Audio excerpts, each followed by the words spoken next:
You're listening to Let's Get Wicked Deep, a dating podcast with Kelly and Callie. We're here to cut through the BS of dating and all the chaos that can come with it, where we will have deep and meaningful conversations with laughter and fun. It is time to get wicked deep. Welcome to another episode of Let's Get Wicked Deep, a dating podcast with Kelly and Callie. Hello, Callie. Hello, Kelly. How are you? I'm doing great. Welcome to our season 2, episode 1. Yeah, I'm so glad to be back. It's been weird taking a break and not doing this regularly. It really has. It really has been a little bit different. And now that we're back on, I think it's going to be even more excited because this season we'll be doing it video. I know. And I'm so excited to do that. I feel like, I know most people listen to their podcast and all they're hearing our voices, but I'm glad to be having the option of video and people can see us, and we're just some kooky women. And sometimes you got to see what's going on, facially to understand. Kooky women. Did not know that we were those things, but we are. I'm sorry to be the one to inform you. Oh, well, thank you. I figured my hair was the kookiest part of me. There's just so much of it. But anyway, so on this episode, I'm sort of excited to talk about this, but sort of not. We've been, like the rest of the entire world, have been following the Depp versus Heard trial. And we've all seen what's going on and kind of seeing what's been happening with that. And it seems like, in a sense, we have multiple people in the media right now who are being abused or have been abused by women. So we have obviously Johnny Depp. We have Rob Kardashian, who had his trial, and throughout his trial, it came to find out that she had, what's her name, Coco? I don't know what her name is, but she had a gun to his head a few times. And then of course we have Will Smith, where it looks like, well, Will Smith is the one that did it. No, Will Smith was, in a sense, I feel manipulated into doing things he normally wouldn't do. This is a man I've never met, but from the way he's always been in the media, social media, he's always seemed to be a kind, warm-hearted sort of guy who doesn't need to cuss in his lyrics to sell his songs, but he does. So it's and then all of a sudden we have this where he's kind of out attacking someone. So it's these men are being abused, and this is a topic that I've been talking about for years, but it doesn't really seem to be going along very well until now. Johnny Depp is I'm a victim and she ruined my life, and now he wants to expose it. Right. Yeah. And I think that as two women that have both been in abusive relationships, we both understand and know that the topic can be heavy. And so we're both very, I think, aware of that and try to be very sensitive of that. But at the same time, if we don't talk about it, then everyone's left in the dark. It's the elephant in the room that nobody wants to talk about. So I'm so glad that you and I are both so open about, the fact that we've been through some shit. Yeah. And really, we've been in the trenches. Yeah. But you're right. It's not just women that go through this. Right. So I think that it's really important to talk about the fact that women can also be abusive and be the abusers. And it doesn't always look the same. And oftentimes it doesn't look the same as men abusing women. Sometimes it does, sometimes it doesn't. So we're going to talk about it today. Yeah. And I think the biggest thing with the difference between men and women is women are so vocal. Women will talk about it with their friends. They'll talk about it here or there. Men won't say anything. So a little history on myself is when I was married for 20 years. I was the abusive wife for all those years. I did a lot of things I wasn't proud of. There was never anything physical. It was all mental, which is worse, much worse. And I don't think he knew at the time, nor did I know at the time, what I was doing was wrong and how it was for him. Growing up on my end, my mom was the same way to my dad. So I learned this is how you treat a man, because this is how my mom's doing it. Growing up, I never had a healthy role model for marriage except for the Cosby Show. That's what I had. I was like, this is like what this is supposed to look like. But aside from that, like in real life, there wasn't anything that I was like, okay, this is how you do this. This is how you do that. So I was a name caller. I put him down, public humiliation, like, screamed at him all the time, tried to control him all the time because that's what I knew. And then when we got divorced, I was convinced that he wouldn't make it down the street without turning around and coming back, because I thought I was just the best thing ever. Like, he can't make it without me. Who is he going to find better than me? Literally everyone. Everyone was better than me. Everyone was better. Yeah. So he kind of escaped like a dog leaving the yard. Like, oh, I'm out. And that man never turned back.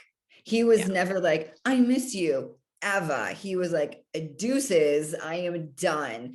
And then he had to, kind of figure out his life after being abused. So for me, getting into a toxic relationship, not knowing, and then being abused in the same way I did, it kind of opened my mind. And I was like, holy crap, this is like what I was doing. So it took years to figure this stuff out. But a lot of men don't talk about being abused because A, they don't recognize what it is. They have no idea. B, they don't know who to turn to. Like, where do I go? How do I stop this from happening? And then the third thing is it's humiliating for them. Right. I mean, and I think you're so right about that, because I think that for men, a lot of men, not all, but for a lot of men, there's this stigma that even if they were to go talk to their friends, like, hey man, she's really like being mean to me, they're gonna be like, suck it up, you're being a pussy, you're like, they're gonna be brushed off anyway, or they're gonna be ridiculed or whatnot. So I think that there's almost this negative stigma and a fear to even talk about it for men. Yeah, there definitely is. There definitely is. With my ex-husband, he's likes to say he's like 6'1", but he's more like 5'11", but regardless, he's taller than me. Yeah. And I'm 5'2.5", and I'm not like a very, big person. So if he had gone to someone and said, oh yeah, she's bullying me, she's doing this, they'd be like, what? But the funny thing is other people knew. Other people saw what I was doing. And I thought I was being funny. I thought I was just being myself, because he was too afraid to say to me, hey, when you make fun of me in public, it doesn't feel good, because he was afraid of how I would react. So it wasn't until like after people kind of said something, and I would of course take offense to it because I was like the perfect one, like there's no one better than me.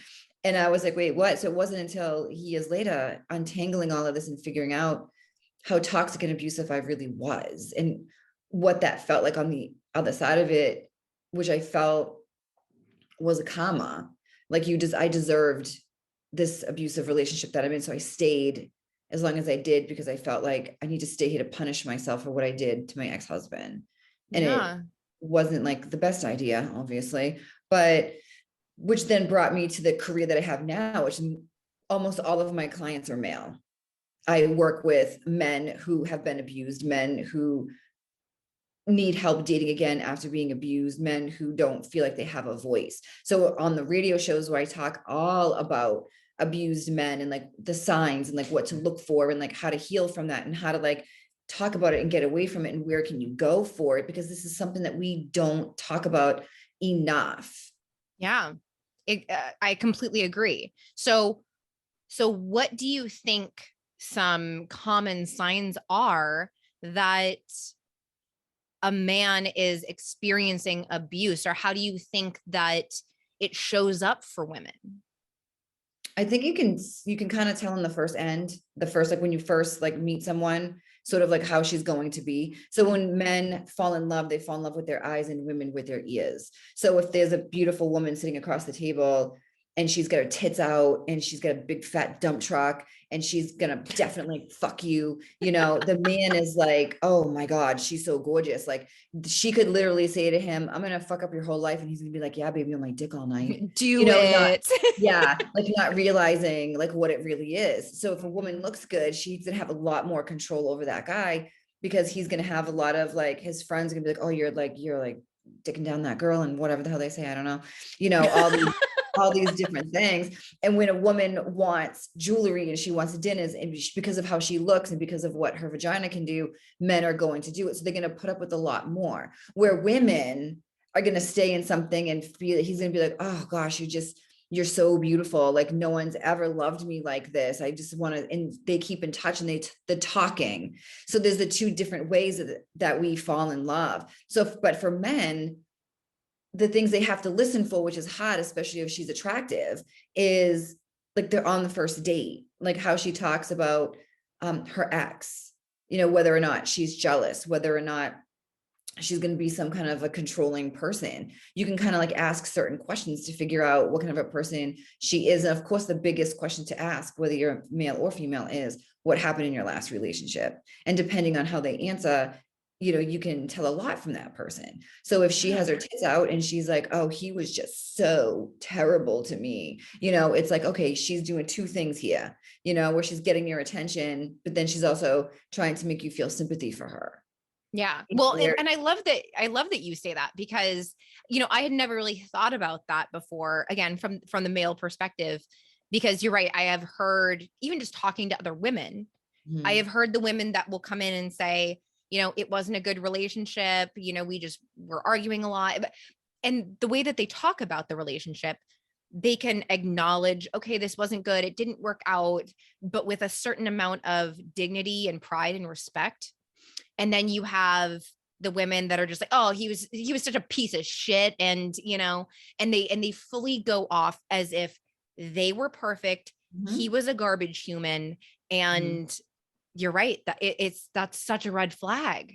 It really is. So it's like, if that's one of the things that they say, then it's like, or he was horrible and he was controlling and he was mean, he won't leave me alone. Right. So we've got this damsel in distress syndrome going on. And the man, of course, sees these big boobs and he's like, oh gosh, she's so pretty. And I want to protect her. So the male instinct is going to kick in. So regardless of what we have going on in society, there are basics that we're going to have as men and women. I know there's a lot of other things going on, but women are caretakers and men want to protect. Yeah. So it's, if a woman is like, oh, he just won't leave me alone. So we've got her being a damsel in distress. We've got her, shit talking her ex. All these red flags are popping up, but the man's only looking like a cartoon character, with the way she's dressed. Like, exactly. Like, and it's like, so he doesn't hear anything that she's saying, but all he's thinking of is, I want to be with this person. So they tend to fall into that trap. But when the glitter goes away, when the tits are just tits, when the sex is just sex, and it's like, okay, now she's taking my money, or she's putting me down, or she's, doing all these different things that I don't really like and I'm not comfortable with. How do I get out of this? So when the man tries to find someone to talk to, like his friend, oh, I need to leave Chelsea because she's just abusive, then the man's gonna be like, Chelsea is so fucking hot. Like, how is she, just look at her. Men always say that. Well, look at her. She's so good looking. It doesn't matter. Yeah. It doesn't matter how pretty she is. She can still be a bitch. Yes. And if the only thing Chelsea can do is look good on Instagram, why do we need her? Right. Because we've got the Kim K's of the world for that. Right. So it's like men don't need to kind of be with people like that, but they stay because of those things. But when it's time for them to leave, they find it difficult because they don't want her with somebody else. And men have somewhat of the same fears that women have, where it's like, if I leave him or if I leave her, they're going to heal and get better and be better with the next person. Doesn't happen. And if it does happen, it'll take 5 years for that to happen. And you will be the first one to know, because if they heal in the right way, they will make amends with you. So it's one of those things where it's like, in order for this person that you're trying to hold on to, in order for them to change, they're going to have to change over years.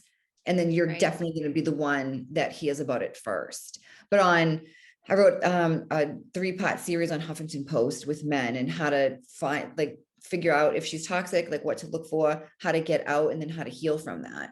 Because it's, again, something we just don't talk about. Yeah. Well, and Kelly, I think you're going to need to put the link to that article in the show notes for this one, because I do think, if there are men out there that are listening to this, I think that those red flags and those signs are good for you to know. And I also think that they're good for women to know, and really be able to take a step back and take a look at if you are exhibiting these signs, if this is behavior that you're engaging in. Because I will say that I have before. I mean, I know it's hard to believe, but I have before had to sit down and eat a piece of humble pie and acknowledge my own role in a relationship and my own unhealthy behavior. And like, even now, my husband and I talk about how we are accountability partners for one another. And so if I am having a moment, and I'm human and we all do, if I'm having a moment, he will call me out. I mean, if I'm just, let's be honest, being a little bitchy, and Mhm. he will call me out and be like, are you okay? You seem really like this and that. And Mhm. sometimes it's just like it has nothing to do with him specifically. Maybe I'm just hormonal, maybe I'm just irritated because something happened earlier in the day, but he's there to call me out on it. Mhm. And although I don't think it feels good in the moment, Mm. and in the moment, that's a hard pill to swallow, to hear that, like, hey, you're kind of being a nightmare right now. Yeah. Um, I always appreciate when somebody can do that, because it allows me to kind of take a step back and go, you know what? I'm really like, I'm hangry right now, or I'm being kind of awful. And then it allows me the opportunity to go back and to my husband, typically say like, okay, sorry, I'm sorry I was being like that earlier, and explain myself. And, and that's how we move forward in a healthy relationship. But there have been times that I've had to sit down and really analyze my past relationships. And I will say that getting out of my first marriage, and because it was such a toxic relationship, and yes, there was a lot of unhealthy and abusive behavior on his end, but there was also a lot of really unhealthy behavior on my end as well. Mhm. And I had to sit back after the fact and own up to the things that I had done and what choices I could have made differently. Because in that relationship, I will say there are things that I have done that maybe a handful of people know about, Mhm. simply because I am so absolutely embarrassed and mortified that I was that unhealthy, that I did this. And, it's just, but we have to know it to be better. So basically, it's safe to say you didn't write an entire book about you being a toxic abusive wife and I then put have your not. woman's picture on the back of it and then try to date after. So you didn't do that. Good for you.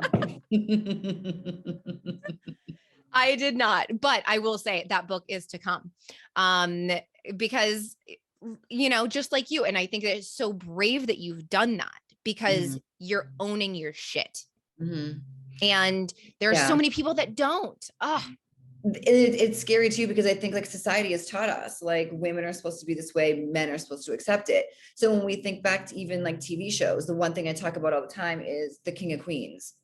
I can't stand that show because you have that actress who yeah, abuses the living crap out of Kevin James, and he just takes it, and the audience goes wild I when she calls completely him, agree. yeah, when she calls him a fat ass. Ah, could you imagine if I he did know. that to her?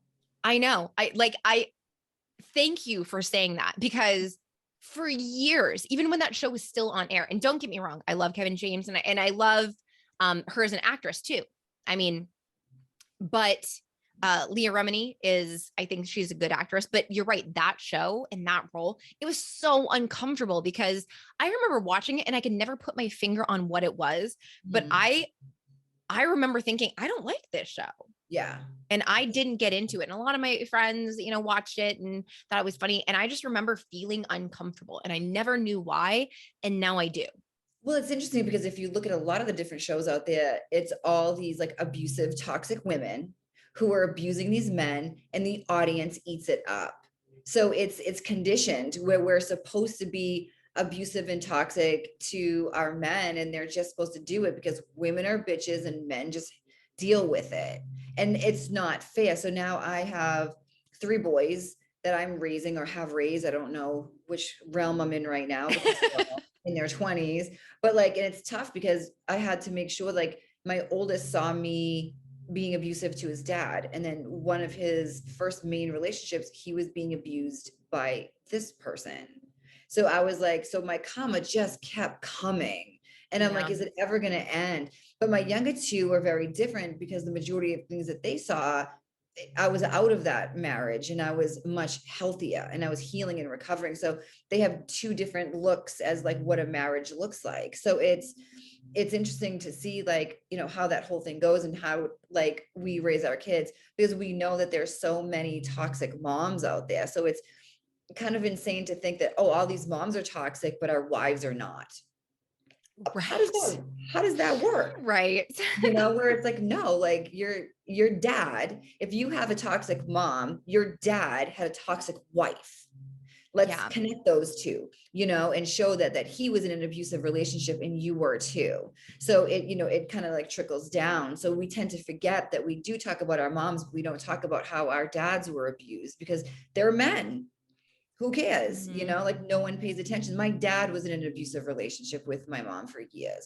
The stuff that he said to her, I still have difficulty with stuff that she said to him, I have difficulty even thinking about because it was like my dad, you know, Yeah. and then she did the same things like to us. And then I did the same thing to my kid's dad. And it's like this cycle Yeah. has to stop of like what these women are doing, and men need to get educated and then they need to be brave. And like Johnny Depp was on that stand and he admitted it. He's like, I'm an abused man. That's Yeah. exactly what I am. And I think hopefully this doesn't go super public, but my ex-husband mentioned something to me fairly recently and admitted that he was an abused man and he had never done that before. And it's like, Yeah. damn, you know, and it's tough because the best apology is change behavior. So now, Yeah. you know, I'm in another relationship. It's completely different. I'm not the same person in any way, shape, or form because the healing that I went Yeah. through and still go through because it doesn't just go away, you know? Yeah, absolutely. And and you're right. It's kind of one of those situations where when you're in a toxic relationship, whether it's the woman being toxic or the man being toxic, if it's time for you to get out, it's time for you to get out. Mhm. And like I always have to remind people not to focus on the what's next. Well, she's going to move on and be with somebody else. Like you said, she's so hot, she's not going to have a problem finding, another guy, or, she's just going to move on, or he's just going to move on and go find another bimbo, or, you know, that's not the issue. What Right. he does after this relationship or what she does after this relationship is not the issue. The issue is what's happening in this relationship. And if it's not healthy, then you shouldn't be staying. You should either both be working to change and be healthy and encourage healthy behavior, or get out.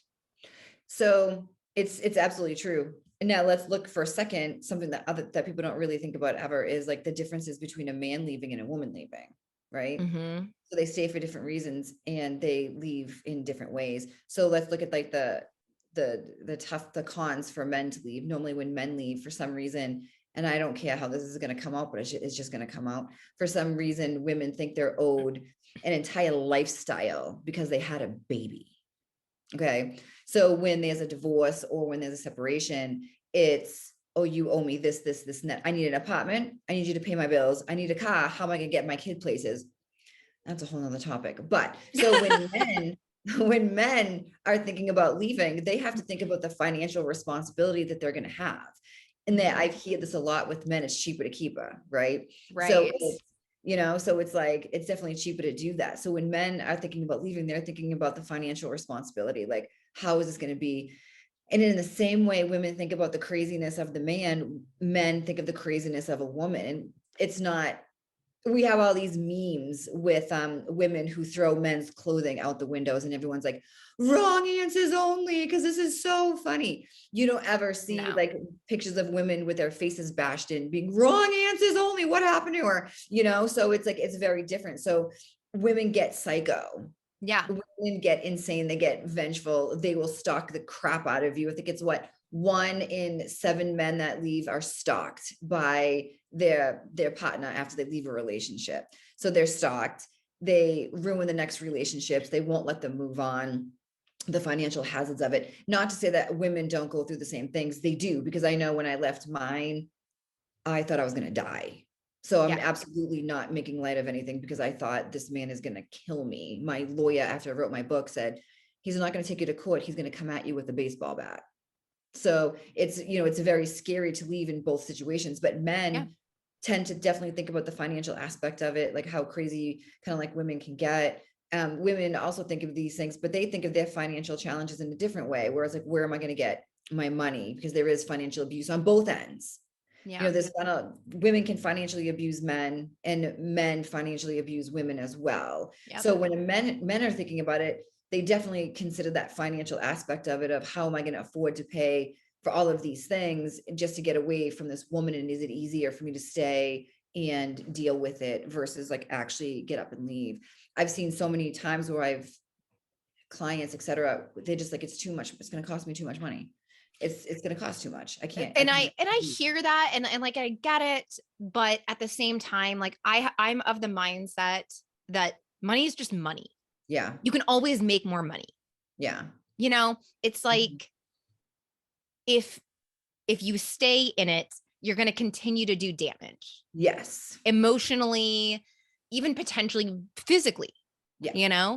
But money is money. I mean, when I was going through my divorce, I knew, because of who he was, that when it came to, if I was going to ask for half, it was going to be the process was just going to be dragged out and, take a long time. And it was just going to be bickering for the sake of bickering. And so I literally got out of that relationship with $2,000 cash and said, you can take the rest of what's in our account. You can take your retirement. You can take the car. You can take the bike. You can take everything. Here you go.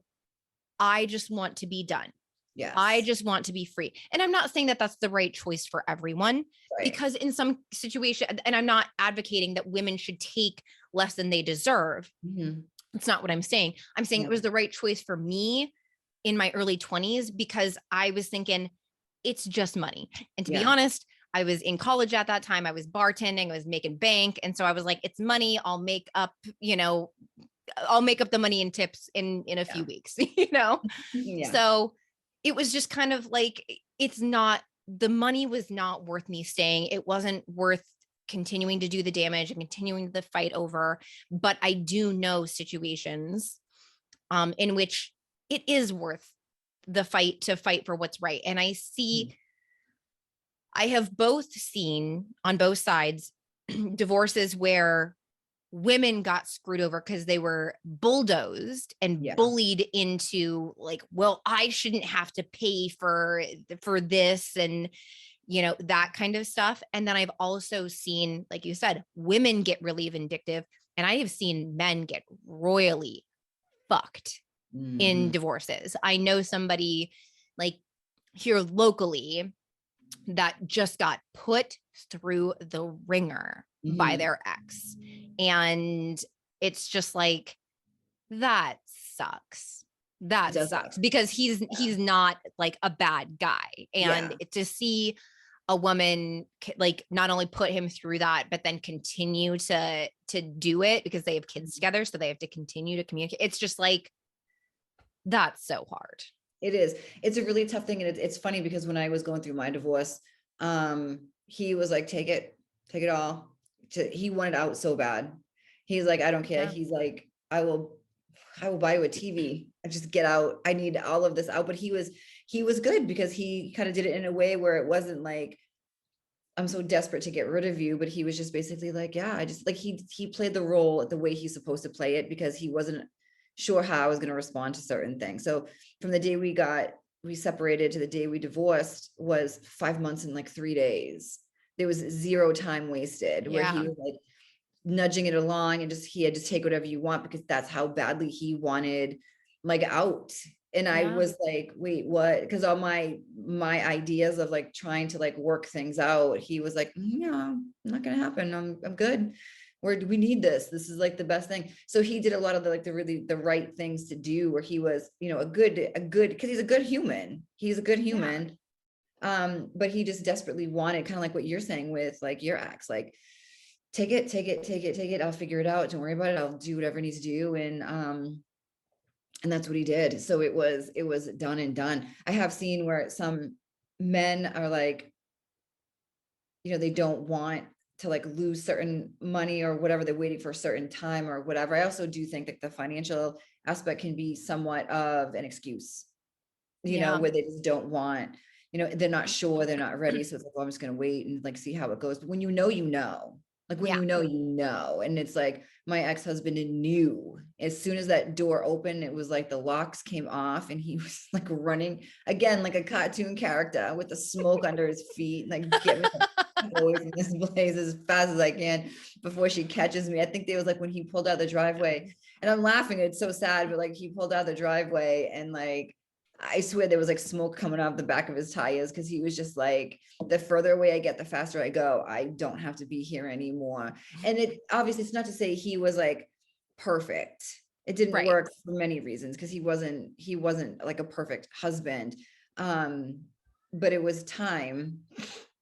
It was terrible. It was, and the person that I am today, like, is so different. So the person that I've been dating was like, oh, I want to like have a conversation like with your ex or whatever. And I'm like, go ahead. I'm like, I am completely different from who I was with him and who I am with you. I'm like, if you explain to him how our relationship goes, he'd be like, I don't know who this amazing woman is, but you better keep her. But that's like what healing can do, when you actually admit that you were not a great person and you knew you needed to heal, and you actually put the work in, where you can become like a much better person. But the first step is admitting, holy crap, like, what did I do? Like, how did this even happen?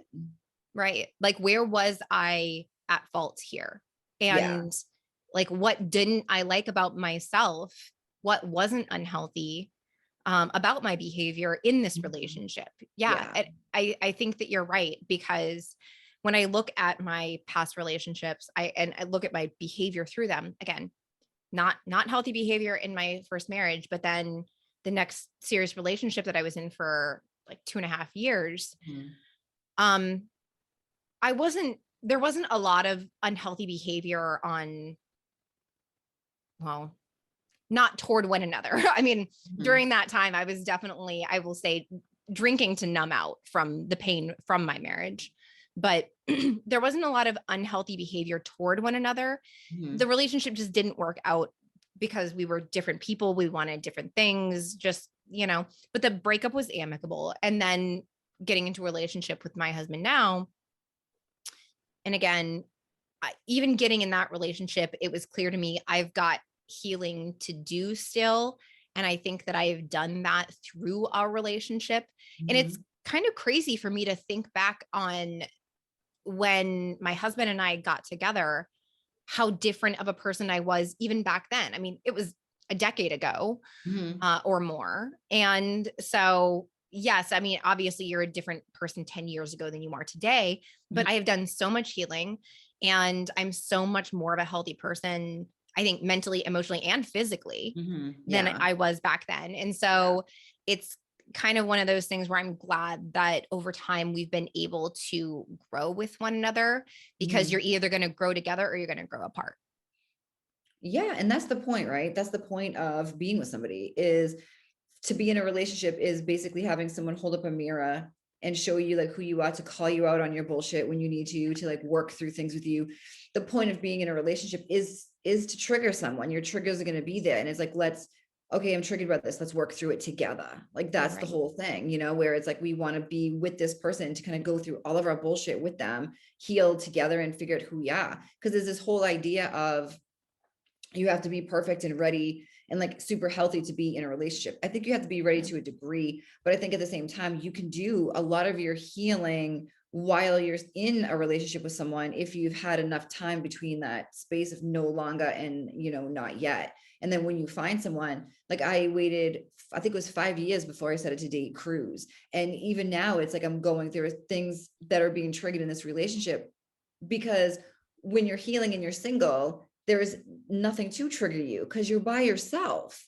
So when you Right. leave a relationship, if you leave a relationship where you're being triggered and everything's irritating and you walk away from it and then you feel better, you're like, oh, he was the problem. No, it's the fact the problem was that you weren't working on the shit that was happening within that relationship. So of course, when you're away from that person and no one's calling you out, you feel amazing, you Yeah. know, you're in something and someone's calling you out, you have two choices. You can either work through it and heal with this person or walk away and just start over again with somebody else, because if you leave something and meet someone else, the same things are going to happen. And then you're going to be like, oh, everyone's fucked up but me. No, actually, you're the fucked Not up true. one. Hashtag not true. Right. It's like, it's not the people around you that are fucked up. And that's the biggest thing is women tend to forget is to face the mirror, because chances are you're the fucked up one. Yeah. You Well, know, where, so, and I know that we're getting close to the end here, but I would ask you, for the women that are listening to this, could you give them a couple of, if you're doing this, you might want to take a look in the mirror? yeah, I can actually. So if you're controlling, meaning like where you're going, who you're going with, when you're coming back, you said you would do this. That's a big sign that control is Yeah. a really big sign. Insulting him, even as a joke, like it, especially in public in front of people, making him like the butt of the joke is not okay. And he hates it. He hates Yeah. it. They Nobody call it likes to be humiliated. nobody likes public humiliation, not one person. And he puts up with it because he's afraid of you. So, and if you are demanding, if you're more demanding than you are giving, like for example, my ex-husband would work all day. This is so terrible. Again, it's in my book, but he worked all day, came home, cooked dinner for everybody, and then cleaned up the mess, and then continued to do the regular stuff. While what did my fat ass do? I thought I deserved it. Like I deserve a man. I deserve a man who takes care of me all the time. No, I didn't. And neither do you. Not you, but the lady who's listening to this, who's I deserve this. No, you don't. Pull your own weight, bitch, because that's what the problem is, you know? So it's like, if you're controlling, if you're demanding, if you're humiliating, if you're making fun, if you're not supporting, if you don't like his friends, if you don't like his job, if you don't like his mom, if you don't like his sister or his brother, chances are it's most likely you, because there's no way that all of the people in this man's life are absolutely dreadful but you. Right. Yeah. And I will say that on that note, if there are one or two people in his life that maybe you don't get along with, and it's clear it's not everyone and you're the toxic person. If that's the case, then I mean, in that scenario, you've got to figure out your own healthy boundaries Yeah. of like how to deal with these situations and these relationships in a healthy way that Mhm. also doesn't make him feel like he has to cut off a relationship with someone to Yeah. be with you, because that in and of itself is that's not healthy behavior. I think that the biggest thing that women need to understand, and some men too, but is that even if you're married, you have no say. Like you can't tell a guy he can't like the color blue anymore. You can't tell him what his favorite ice cream is now that you're married. You have absolutely positively no right to his passwords because you are married. You don't have the right to go through his phone, to go through his personal space. You don't have the right to ask him any kind of questions that he's not comfortable answering. Now, should there be respect? Of course, there should be respect, but you do not have the right to invade his private life, his privacy because you're married. Believe Yep. it or not, ladies, this man is still a whole human who has likes and dislikes and allergies and a mom and friends, and he likes to swim, or maybe he doesn't, but whether that's all up to him. So just because you're in a relationship or just because you're married does not give you ownership of someone else. So if the women that are listening, if they feel like, oh, yes, I do, then you're the problem. I Yep. can look at his phone. Now you can't. No, I not think without he's cheating. asking. Right. Not without Yeah. It's like, asking. well, I think he's cheating. Well, then maybe you should leave the relationship. Right. So Maybe you need to there's have a conversation. yeah, there's no way that you should be controlling someone else or going through their privacy just because if you have a hunch, if you do have a hunch, then fine, whatever, have a conversation, say to him, you know, this is what I think. And if you're like, oh, I still don't believe him, I need to go through it, then you're the problem and you need to leave the relationship. You're not going to look through it and then see if he's doing something and then just be like, okay, now we're better, because you're not going to be better. You're still going to be, you know, going through someone else's private stuff. So we have to learn our boundaries. And when we don't know our boundaries, men don't necessarily know how to set them, and women definitely don't know how to follow them. So it's, a tough sort of situation, but these men need a voice. They need someone to stand up and say, leave them alone, let them have their lives. And I'm not saying all men are perfect, because God knows they're not, but that still doesn't give you the right to like stomp all over who they are and like who they hang out with and certain things. But if a man is doing stuff that you don't like, talk to him about it. Don't go to his mom, don't go to his friends, go to him. And if he's not listening, then leave. Which we all know sounds easier than what it is, but at the same time, you have to be brave and make the right decisions for yourself, because anyone living in a relationship where you don't fully trust someone, you're always up their ass and always searching and looking for stuff, that's no way for either one of you to live. Right. Absolutely. Well, I think that's going to wrap it up for this week. And I'm so glad that we are back with strong opinions and coming in hot on season 2. Coming in hot on season 2. Bitches be tripping. Oh my God. Yes. Yeah. And next week, we're going to be getting into finances and how they influence who we date. Yes. Money and dating. How do they mix? Money talks, but what does it say? Exactly. Till next week. See ya.